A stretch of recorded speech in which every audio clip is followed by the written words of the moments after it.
This is Joshua Hart here for Seconds Out. Delighted to be joined by Gareth A Davies here over Zoom. Gareth, it's a Friday morning. It's weigh-in day for Sonny Edwards versus Galal Yafai. A very busy week in boxing. We've seen a hell of a lot unfold. But Yeah, first of all, how is everything, Gareth? You all good? all is well. Great to see you, Josh. Thank you. Yeah, it has been a really busy week. A lot of moving parts Mm. in boxing at the moment. And a fight tomorrow night between Sonny Edwards and Galal Yafai, which I've gone back and forth on and flip flopped, and really looking forward to. It's a fight. They both got their own styles, and it could really go either way. Well, just quickly on that, obviously with the fight tomorrow night, we saw the press conference very late last night, and we were just talking about it a little bit off camera, but we saw Sonny Edwards speak up in an interview with IFL TV and various other outlets, saying that it's not acceptable to be putting on a press conference at that time before the weigh-in, leaving them with very little time to cut weight. What do you make of seeing those timings and having to see fighters who are making weight get dragged out so late on in the day? Well, this wouldn't have happened 6 months ago because they would have been at loggerheads with each other and there'd have been two press conferences, or maybe they would have restaged them. But this is part of the cooperation between Queensberry and Matchroom. But think the point, obviously, they had Otto Wallin, Derek Chisora, and Frank Warren earlier in the afternoon, then 3 hours for you all to scoot down to Birmingham for Sonny Edwards and Galal Yafai. I think that started about 7, didn't it, in the evening? In the end, I think with the traffic and everything, I think it was around 7 p.m. we got to start. But I think the point made by Sonny Edwards was very well made, and I think it has to be fighters first. And he was saying, we're the guys that do this. We've got to cut weights. Heavyweights don't, of course. So he's having a little pop, and he's having maybe a little pop about the fact that that they shouldn't be overlooked. And I think that was his point. And I think it was a point well made. There's probably not a lot they could do about it because they'd flown Otto Wallin in, and the thing was set up to do, and the room in Manchester and all those things. But I thought he was a bit like the shop steward for boxing, for the Boxers Union, saying that, and his point was well made. And I think we have to respect the things that Sonny was saying, because he is in a very important fight, and he pointed out all the other fighters on that card. We must think about fighters first always. Absolutely. And just moving away from that and looking at, we'll go with last night first. We saw another What about the edition. fight itself, though? We did speak about that last week, didn't we? Oh, But did we? you know, but Who did I pick last week? Because I'm actually going Sonny Edwards on points now. I think you might have said something similar, but you did mention head tossing and turning. You're not too sure, but are you locking in Sonny Edwards on points now, Gareth? I am at the moment because when I look at his experience, I think it's going to be a big factor in this fight. But yet they've got two such distinctive styles. It might be really controversial, the result. It might be really close. Yeah, I'm going to go Sonny Edwards on points. How are you seeing it? I'm not too sure at the moment. Honestly, my head does go back and forth, but I do slightly favour Sonny Edwards in just the experience factor. He's got that experience of going over the 12 rounds that Galal lacks. I think Galal's one of those fighters who maybe sometimes starts a little bit too quick. So it'll be very interesting to see how Galal paces himself over the 12 rounds. I think he's got to be aggressive. I think he's Mm. got to draw. He can't let Sonny get momentum and a rhythm and do that will o' the wisp stuff, that jack in the box stuff that he does, because I think otherwise Galal could end up missing a lot early, and that's what I think Sonny's going to try and do: make him miss, hit and miss, hit and miss. And he's you know the optics on Sonny prior to the Bam Bam Rodriguez was it's really hard to land a punch on him. And I think that's what some of us have in our head. But he could go back to that style against Galal, but based more on his experience than anything else. He hasn't got loads of miles on the clock. He's 4 years younger, which is because Galal's 31, isn't he? Mm. Which is always a surprise. And Galal's had 8 fights since the Olympics. So I mean, listen, he does definitely look world class, but it's a great fight. I'm in the studio at Talk Sport on Saturday nights. We'll be kind of analysing it from there, but it's a fight I'm really looking forward to seeing, and I think there'll be huge vocal support for the Birmingham lads as well, the Gaffais, because the Gaffais, they've got a following there, and Mm, the three brothers have done brilliantly. What a story! What a story! Both families, really. You know, mm. I mean, you go back to the last Charlie Edwards fight, and his brother's in the opposite corner to him. I mean, what a bunch of brilliant lunatics they are. You Mm. know, it's Absolutely. fantastic, fantastic. Well, I have the pleasure of being ringside for it tomorrow night. I'm buzzing to be there. I think it's going to be a great fight. One last thing on that fight is do you believe we could see a different style from Sonny Edwards? It's his first fight with a new trainer, and he'd been with Grant Smith for over 10 years. Do you think we could see maybe a slightly different Sonny Edwards, or a Sonny Edwards that will just use his natural ability? I think a smart Sonny Edwards um, uses that movement that's made him almost unhittable for his entire career. Where, like I said, that almost will o' the wisp, Jack in the box. That's what it makes me think of. Hit and not be hit style. Um, you know that style that took him all the way to the top, where other world class fighters could barely land a punch on him. I think Bam Rodriguez is a special character and a special boxer, and he's still very young in his career, and we could see him become a modern great if he goes on as he has done so far. But no, I think he'll employ that evasive style that he's so brilliant at, because he steals rounds like that, and you know what I mean by steals rounds. Mm. If he's not getting hit, he's winning rounds. He's Mhm. really winning rounds. But it's how he applies those moments. All about his timing against Galal. But then Absolutely. again, if Galal is on his game and he manages to draw Sonny into a dogfight, it's his fight, in my view. Well, we look forward to that tomorrow We night. really do. We really do. But moving away now, we saw Oscar De La Hoya's latest edition of Clapback Thursday last night, and it's a Clapback Thursday that's already been taken down on his Instagram or wherever it was. Oh, I did watch it before it was taken down. What did you make of I guess you could say do you believe Oscar De La Hoya possibly has taken it too far this time? No, he's clearly gone too far, and they've asked him to take it down. I thought he went a little bit far with Shakur Stevenson as well, if I'm honest. Because that's what I thought you were going to bring up for a moment. I'd forgotten he was insinuating things about Eddie. Um, I thought he was a bit harsh on Shakur, um, saying that he was weak-willed and lily-livered and all those kind of things. Listen, I think everyone enjoys those clapback Thursdays from Oscar, but like you say, well, he's obviously gone too far because he's taken it down. So if he didn't think he had, he wouldn't have taken it down. I think he said it got taken down due to it getting reported many times by I'm guessing various accounts. So it's clear to see that he may be not just annoyed Eddie Hearn, but maybe annoyed a larger audience of people, I guess you could say, with his Yeah, most recent edition.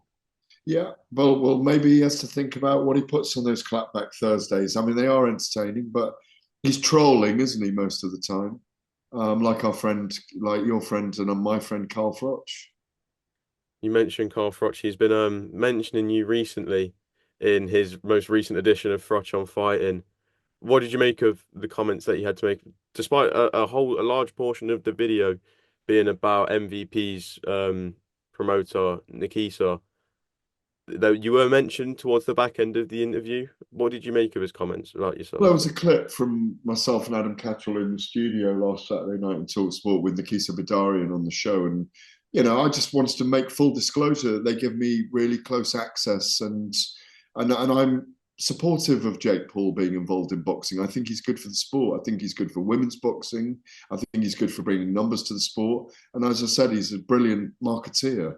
Um, and I think one of the reasons I might have got caught up in Carl's super trolling is that, which is very entertaining, by the way, is the fact that I'd asked Jake Paul about him fighting Canelo, which is a fight I could see viably happening, mainly because the amount of money that there'll be involved in it for Canelo, and it's a win-win for him in terms of his earning capacity and what he would do to Jake Paul in the ring. And look, Carl's very good at what he does. I covered his entire career, and he was amazing to be around. It was an absolute thrill and a pleasure to be ringside whenever Carl fought. But he's got that particular shtick that he does now, and he goes way off over here, and he's very successful at it. And he takes the cynical, purist side of boxing and spins it, and he's very, very good at it. I have no issue at all with him having a pop at me, Ariel Helwani, who's responded, I think, and trying to get him on his show, and Nikisa Bidarian. Carl is totally entitled to his views, and he's got a following that enjoys those views. So, it's fun to be involved. Carl is great fun, and I've always got on with him as a person as well. But he's got his act, and he's doing it brilliantly at the moment. And then just I'm moving not on. sure I want to see him fight Jake Paul, though. Not sure. Well, I mean, I'd watch that definitely. Oh, I absolutely. don't think he's going to. He's been away 10 years, and those 10 years would have had a bearing on him. And he's got that beautiful straight nose now and that distinguished look with his flicked grey hair. I think in Britain it would be a big event, but I think Jake Paul's put himself up there with Mike Tyson being his last opponent, where he's actually he's made a rod for his back in terms of who he's got to get in there with next. In terms of the size of the name, and obviously Cesar Chavez Jr. has been mentioned in the last few days as well as a potential opponent, which in my view is that route to Canelo. And as Nikisa Bidarian said on the show on Saturday night, with myself and Adam Catterall, that they are serious about him facing Canelo, because that's what he does. He's pushing the boundaries the whole time. As a young person in the sport, and I don't know if you're a purist or not. What's your take on whether Jake is good or not for the sport? I think on the whole he is. On the whole, I think he is, because I think the way you've got to look at it is in the sense of we always want more eyes on our sport. There was a period probably before I was in the sport where when I listened to my dad talk about it, where boxing was dying and it was fading out and it wasn't a big sport. And your dad's a big UFC fan, and he'd have been saying that UFC and MMA is taking over, Yeah. and taking the young generation. And he's still a young man, obviously, because you're young. But there was that feeling that the best fighting the best more often in MMA and the UFC was boxing wasn't learning from it. And you'll have heard all those things. I think you're right. I think there was a time. But look what Jake's done for women's boxing. Look what he is doing for women's boxing. And even though everyone felt a bit flat about the fact that Mike Tyson didn't have it in himself anymore, it felt like an enormous event to be at. And you always feel differently at an event when you're around, as you know now yourself, when you're around an event all week and when you're watching from afar in your armchair. It's a very different feel. And you do get drawn into it. I used the word seduced. We were all seduced by those videos of 15-second videos of Mike Tyson throwing hands and combinations and hooks and getting in and under Rafael Cordeiro, his pad man, his mitt man, and looking impressive. And on the night, you did feel flat in that final fight. There's no getting away from that. And just moving away now, we've seen again a lot of talk in this heavyweight division. And yesterday, I think it was actually just after I finished interviewing Frank Warren, we saw a report that there was talks that have now been abandoned, but about Vladimir Klitschko coming back and facing Daniel Dubois for his IBF heavyweight world title. What was your initial reaction when you saw that report? I didn't think it would ever happen, because I think Vladimir had a very long and arduous career, a career that I spent many nights ringside watching Manny Stewart scream at him to let his hands go, which he didn't until about 5 or 6 rounds into a fight from behind his big booming jab. And I'm a huge advocate of Vladimir Klitschko as a person and a fighter, and how he held himself as a world champion. It's 7 years ago since he fought Anthony Joshua. I think that was his last fight. I don't think he's fought since Yeah, I think on that, that that was his amazing last night at fight. Wembley, and arguably Anthony Joshua's finest night, um, in my view. Um, I didn't take it seriously, but I think when Vladimir sees Mike Tyson getting back in the ring, when he hears Lennox Lewis say, "If Mike Tyson beats Jake Paul, we might have a little rumble together again." When he's seen Oliver McCall fight a couple of weeks ago, that he's probably feeling the itch, and maybe there was a discussion in the background, but I doubt whether it lasted very long. And I would not have liked to have seen Daniel Dubois in with Vladimir Klitschko. Not right now, not in this time and place, because he's going through a lot in Ukraine, of course. And but yeah, I mean, it piqued my curiosity, but I didn't think it was realistic. Not when you've got all those opponents out there for Daniel Dubois, and I do believe it'll be Joseph Parker on February the 2nd. And if they really are going to do Artur Beterbiev and Dmitry Bivol on that card, Hamza Shiraz, Carlos Adames, and others, that's the direction Daniel Dubois is going in anyway. Absolutely. Just a word on the main event that got announced yesterday or the night before. Derek Chisora versus Otto Wallin, the last dance, the final time we'll see Derek Chisora in a British ring. It's going to be an emotional day. Derek has been very open about saying that he's emotional about it, and there have been times where he's been even crying in his sleep that he said. What do you make of this fight? And do you believe Otto Wallin is the right opponent for Derek's last dance in the UK? Well, I was very excited about it being Jarrell Miller, Big Baby Miller, and I was slightly tinged with disappointment, with due respect to both men who are going to fight, because I just thought the smack talk and the build-up would be amazing going into that. Or maybe they'd have done the old boys act, I don't know, and actually just had a bit of fun. It is going to be emotional to see the end of Derek. I don't want him to go on for too long. He's a cult figure and a really loyal servant to British and world boxing. You look at his who's who, his records. 10 years ago, or is it? It's longer. It's 12 years ago that he fought Vitaly Klitschko in Munich. I was there that night when he fought in the press room later with David Hay. And then they obviously fought, and then the history of those two working together. It's one of the fascinating stories of modern heavyweight boxing, and certainly British heavyweight boxing. I think it'll be fun. I think Otto Wallin is on his game is a difficult opponent. I give Derek a good chance of winning that, burying his head in there. And look what he did against Joe Joyce. It was so remarkable. You can't write Derek off.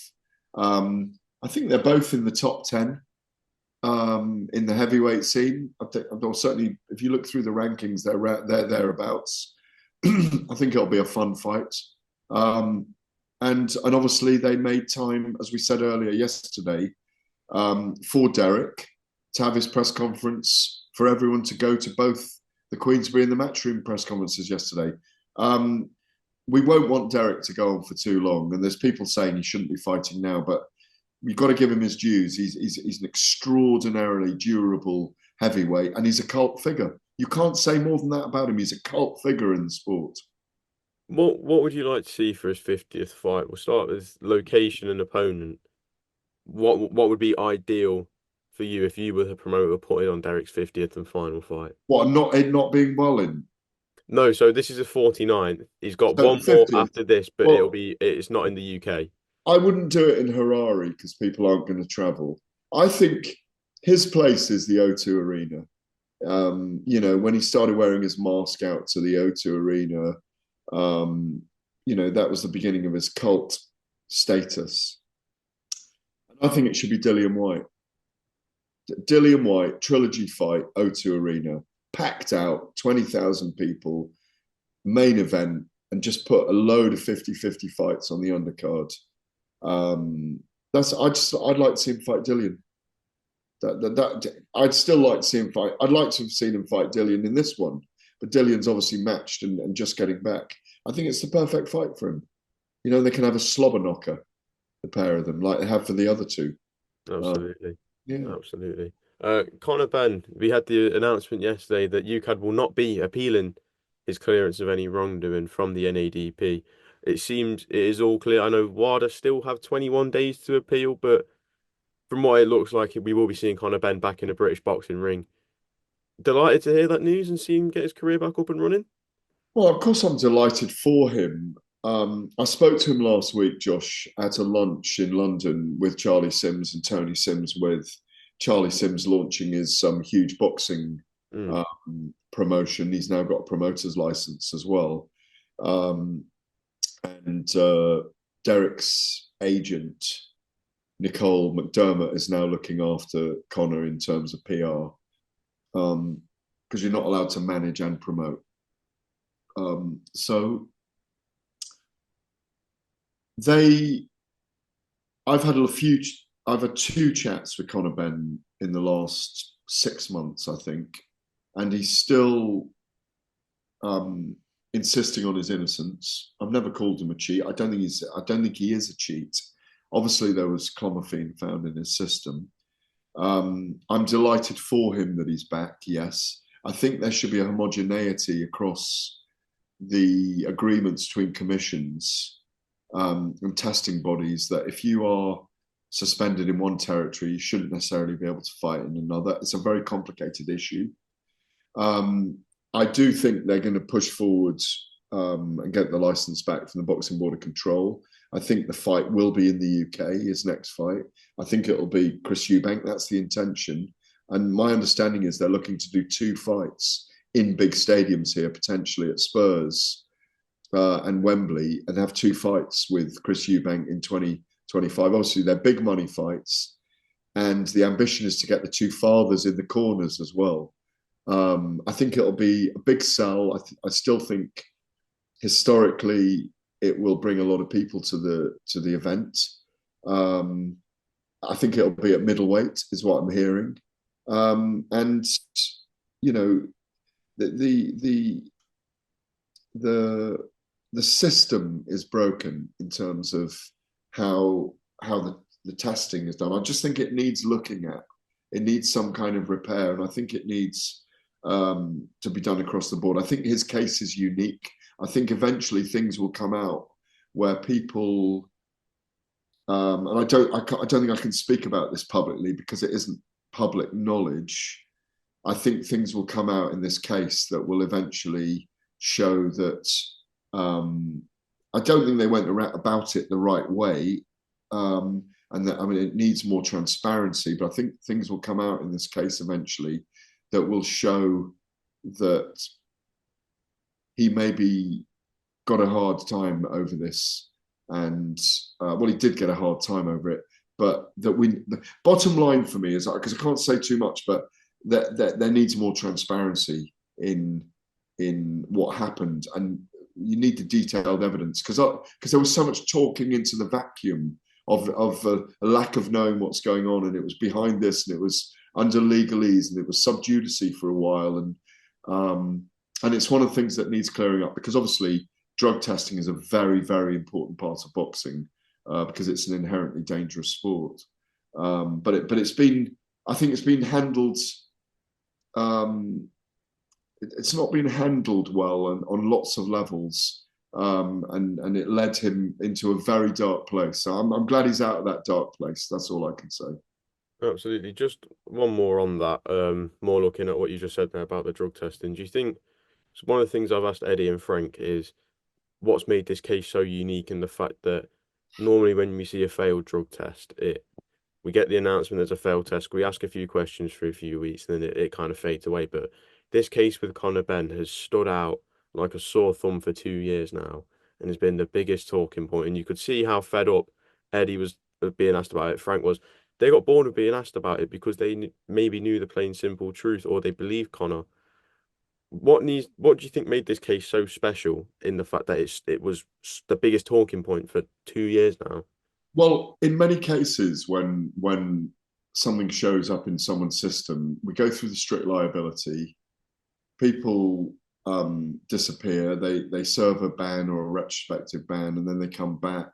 They have their reasonings for it, and some of the biggest names in the sport have had that to deal with. But in this case, Conor was very insistent that he was innocent, that there was no way that that he had taken this drug. He didn't take an out, which was, I've taken a pill by mistake, or it was the eggs, or, if you recall, WBC said there's a case for clomiphene being in eggs. He didn't want to accept that one. All he wanted to say was, I am innocent of this. And so because of his stridency, or him being strident over that, then he needed to prove his innocence. And I think it was also complex because he'd done UCAD tests and hadn't tested positive, yet he had done a VADA test and it had been positive. The strictures around whether the Boxing Board of Control could and UCAD rather could take the tests as their veracity. Obviously they could, because it's there in their rulings. I just think the whole complexity of the story was someone saying, look, there's all this evidence is circumstantial, even though it was in his body. And so his difficulty was twice it had shown up in his body, once with WBC Cares testing and once with VADA. He is obviously deeply insistent that he's not a drugs cheat and wouldn't do so. So those stances created a scenario that created an impasse with the Boxing Board of Control. He attacked the Boxing Board of Control because of feelings of his own innocence, the emotional nature of it all, going on Piers Morgan, a huge platform to talk about it. It just grew and grew and grew. I mean, we had a briefing with the media, some of it on and off the record, with Eddie at the Fire Station restaurant in Mayfair. God, I want to say in November. So is that 2 years ago? Nearly 2 years ago, maybe, or maybe it was a year and a half ago, where Eddie was explaining lots of detail to us. It's a very complicated case that went on and on and on. There weren't answers when we needed answers. And the key for me, Josh, has always been that we reach a point and then neither side can speak. Boxing Board of Control won't speak. Conor can't say anything. Eddie can't say anything up to a certain point. All mired in legalese because there was a court case going on or a case going on around it, with one side insisting, well, it was in your system, and the other side insisting, yeah, but I haven't taken anything. I'm not knowingly cheating. I haven't done this. So it came to an impasse. And it didn't move for a long time. And I think speed of dealing with these cases, the lack of transparency and the lack of clarity in an open debate, an open forum, just caused it to go on and on and on. And I feel the same. I'm fed up of talking about it. I think we all are.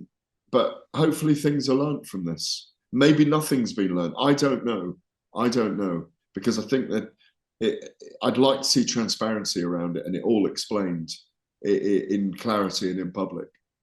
Absolutely. Gareth, I think that's a good place to leave it. Thank you very much for your time on this Friday morning. Always good to catch up, and I'm sure we'll catch up again next week, no doubt. Perfect. Lovely. You're welcome. Always great to see you. Perfect. Thank you very much, Gareth.